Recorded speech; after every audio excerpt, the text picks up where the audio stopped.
Hi hello నమస్తే, welcome back to iDream media. ఈరోజు మనతో ఉన్నారు ఫైనాన్షియల్ అడ్వైజర్ అయిన వెల్తీ చక్రధర్ గారు. పిఎంఎస్ స్టాక్స్ యొక్క డిఫరెన్షియేట్స్ ఏమేమి ఉంటాయి, ఇంకా ఎలాంటి స్టాక్స్ ఉంటాయి అనేది తెలుసుకుందాం. Hi sir. హాయ్ అండి. పిఎంఎస్ స్టాక్స్లో ఎలాంటి డిఫరెన్సెస్ ఉంటూ ఉంటాయి sir, and different types of stocks గురించి మాకు ఇక్కడ ఎక్స్ప్లెయిన్ చేస్తారు? యాక్చువల్గా మనకి పిఎంఎస్లో వచ్చి 2 టైప్స్ ఉంటాయండి. ఒకటి డిస్క్రిషనరీ అంటారు, ఇంకోటి నాన్ డిస్క్రిషనరీ అంటారు. అయితే డిస్క్రిషనరీ పిఎంఎస్ ఏంటంటే చూద్దాం. డిస్క్రిషనరీ పిఎంఎస్ అంటే ఏంటంటే ఫండ్ మేనేజరే తన ఓన్ కాల్ తీసుకుంటాడండి, ఏ స్టాక్స్ కొనాలి, ఏ ఫండ్స్ కొనాలి అని చెప్పి. సో మొత్తం ఫండ్ మేనేజర్ రెస్పాన్సిబిలిటీ అయితే మొత్తం డిస్క్రిషనరీ అంటారు. ఈ నాన్ డిస్క్రిషనరీ వచ్చేసరికి ఏంటంటే కొంత మనం కూడా పార్టిసిపేట్ చేయొచ్చు. అంటే ఆయన ఇన్వెస్ట్మెంట్ చేస్తారు, ఏదైనా కొంచెం మార్క్ చేయాలన్నా కూడా మనకు అవకాశం ఉంటుంది, మనం కూడా సజెస్ట్ చేయొచ్చు. జనరల్గా ఏంటంటే నాన్ డిస్క్రిషనరీ పిఎంఎస్లో వచ్చేసి మనకి మ్యూచువల్ ఫండ్స్ ఎక్కువ ఉంటాయండి. చాలామంది తెలుసు మ్యూచువల్ ఫండ్స్లో మనం డైరెక్ట్గా ఇన్వెస్ట్ చేసుకుంటాము. కానీ అలా కాకుండా ఏదన్నా మంచి ఆప్షన్ ఉందా వేరేది అనుకుంటే మనకు నాన్ డిస్క్రిషనరీ పిఎంఎస్లో కూడా ఆప్షన్స్ ఉంటాయి. సో నాన్ డిస్క్రిషనరీ పిఎంఎస్లో వచ్చేసి మనకంటే ప్యూర్గా డైరెక్ట్ ప్లాన్సే ఉంటాయండి. సో మీకు తెలుసు డైరెక్ట్ ప్లాన్స్ అంటే మనకి ఎక్స్పెన్సెస్ తక్కువ ఉంటుందని.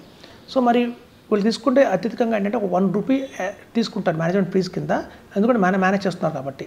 ఇటువంటి మ్యూచువల్ ఫండ్స్లో మనకి అనుకుంటాము ఒక బ్లైండ్గా ఇన్వెస్ట్మెంట్ చేస్తే ఇండెక్స్ ఫండ్స్లో చేయొచ్చు, ఈటీఎఫ్లో చేయొచ్చు, చేస్తే రిటర్న్స్ వస్తాయి కదా అనుకుంటారు.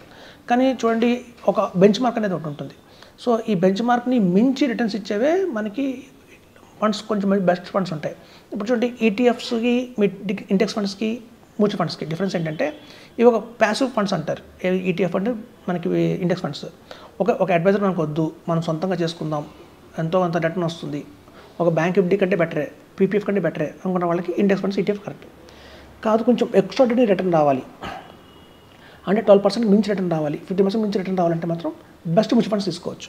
సో అట్లాంటి బెస్ట్ మ్యూచువల్ ఫండ్స్ మనం డైరెక్ట్గా కొనుక్కోవాలంటే చాలా 56 కంపెనీస్ ఉన్నాయి ఇండియాలో. ఒక్కొక్కరి దగ్గర 20 ఫండ్స్ ఉంటాయి. మళ్ళీ చూస్తే 1000 ఫండ్స్ ఉంటాయి. అందులో large cap, mid cap, small cap, multi cap, thematic, మళ్ళీ కాంట్రా ఫండ్స్, అలాగే మనకి పిఎస్సి ఫండ్స్ అని, డిఫెన్స్ ఫండ్స్ అని చాలా ఉంటాయి. సో ఇన్ని ఫండ్స్లో మనం ఇన్వెస్ట్ అంటే మనకి ఎక్కువ కన్ఫ్యూజన్ ఎక్కువ అయిపోతుంది. చివరికి ఏం చేస్తామంటే అడ్వైజర్ చెప్పిన 5 ఫండ్స్, అడ్వైజర్ చెప్పిన 5 ఫండ్స్ కొనుక్కుంటూ వెళ్తే మన పోర్ట్ఫోలియో చూస్తే 20 ఫండ్స్ ఉంటాయి చివరికి. సో రిటర్న్స్ అయితే ఏం రావు. సో మీకు తెలిసిన ఇందులో time is most important. Time ఎప్పుడు మనం వేస్ట్ చేసుకోకూడదు. సో మనం వెల్త్ మీద ఎక్స్పెరిమెంట్ ఎప్పుడు చేయకూడదు. వెల్త్ మీద ఎక్స్పెరిమెంట్ చేయకుండా ప్రాపర్గా ఇన్వెస్ట్మెంట్ చేసుకుంటేనే వెల్త్ అనేది క్రియేట్ అవుతుంది. సో ఇక్కడ పిఎంఎస్లో మనకు వచ్చేది ఏంటంటే fund manager best of the best 5 funds మనకి చేసి పెడతారు ఆయన. అందులో మనకి large and mid cap category ఒకటి ఉంటుంది, మిడ్ క్యాప్ ఉంటుంది, స్మాల్ క్యాప్ ఉంటుంది, ఒక ఫ్లెక్సీ క్యాప్ ఉంటుంది, ఒక కాంట్రా ఫండ్ ఉంటుంది.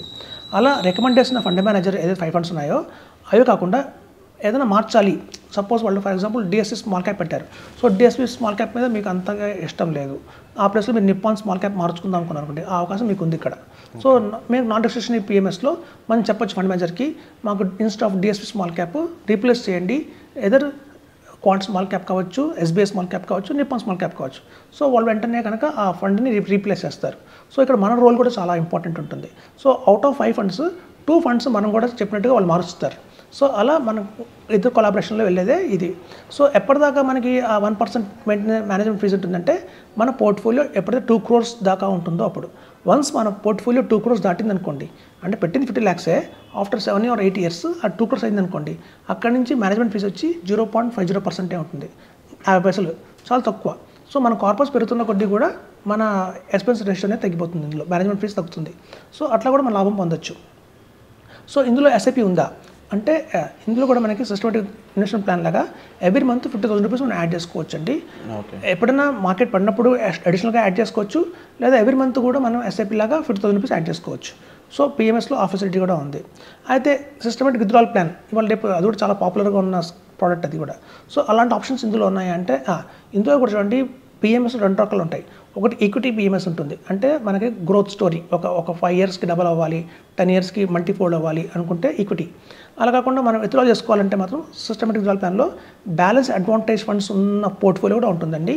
అందులో పెడితే 5 బెస్ట్ బ్యాలెన్స్ అడ్వాంటేజ్ ఫండ్స్ వస్తాయి. అందులో కొటక్ కావచ్చు, డిఎస్పీ కావచ్చు, ఎడల్వైజ్ కావచ్చు, అలా బెస్ట్ ఆఫ్ ద బెస్ట్ ఏదో మార్కెట్లో ఉందో వాళ్ళు ఒక 5 చూసేసి పెడతారు. ఇక్కడ మీ చాయిస్ ఉంటుంది, ఇంకో 2 మార్చాలంటే మనం మార్చుకోవచ్చు.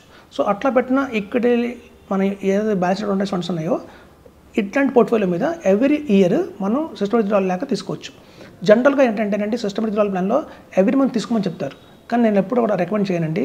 ఎందుకంటే మార్కెట్ ఎప్పుడు పడుతుందో ఎప్పుడు పెరుగుతుందో మనకు తెలియదు.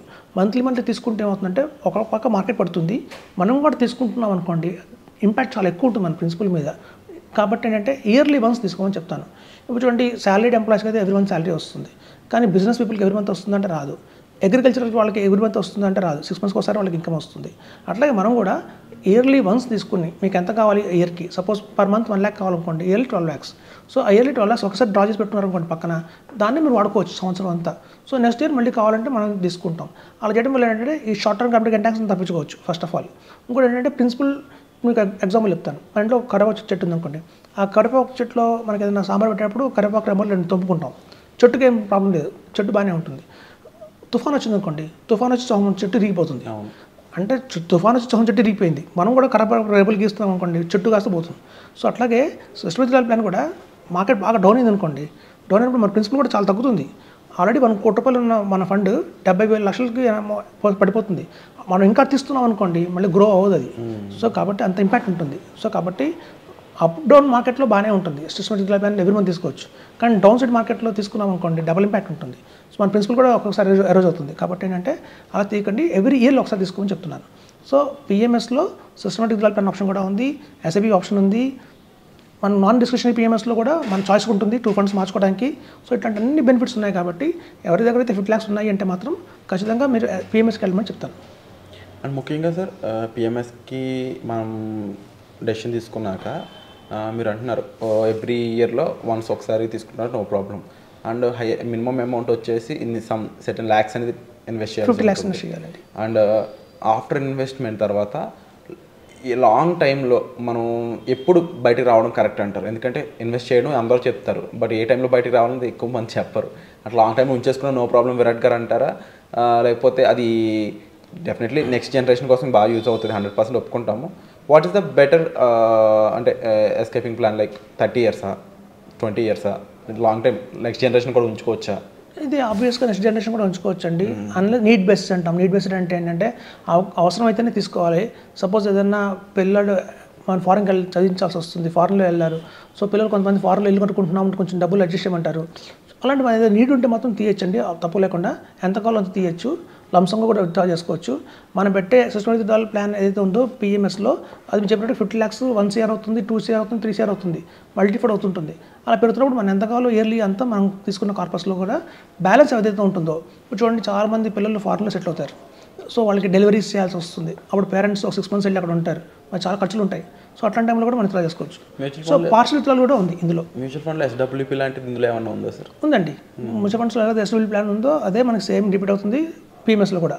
సో పిఎంఎస్లో కూడా మనకు ఆప్షన్ ఉంది, కాకపోతే మ్యూచువల్ ఫండ్స్లో ఎవ్రీ మంత్ తీసుకోవచ్చు, ఇక్కడ కూడా ఎవ్రీ మంత్ తీసుకోవచ్చు. కానీ నేను రికమెండ్ చేయను, ఇయర్లీ వన్స్ తీసుకోమని చెప్తాను. Okay sir. సో కాబట్టి మ్యూచువల్ ఫండ్స్లో ఎన్ని బెనిఫిట్స్ ఉన్నాయో అన్ని బెనిఫిట్స్ సేమ్ యాజ్ ఇట్ ఈస్గా మనకి పిఎంఎస్లో దొరుకుతాయండి. PMS is an extraordinary product. Mutual ఫండ్స్కి మించి రిటర్న్స్ అయితే గ్యారంటీగా వస్తాయని చెప్తున్నాము, అది మన ఎక్స్పీరియన్స్ చెప్తున్నాము. ఎవరైతే ఇన్వెస్ట్మెంట్ చేస్తారో వాళ్ళు కూడా త్వరలోనే తెలుసుకుంటారు. చూడండి, ఇది కొత్తగా వచ్చిన ప్రోడక్ట్ కాదు, 1993 నుంచి ఇండియాలో ఉంది. ఆల్మోస్ట్ 30 years ఉన్న ప్రోడక్ట్ ఇది ఇండియాలో. ఇప్పుడు కొంచెం బాగా అవేర్నెస్ సౌత్లో వచ్చింది, ఎస్పెషల్లీ నార్త్లో అయితే ఎప్పటి నుంచో ఉంది, ఫేమస్ ప్రోడక్ట్ అని చెప్తున్నాను.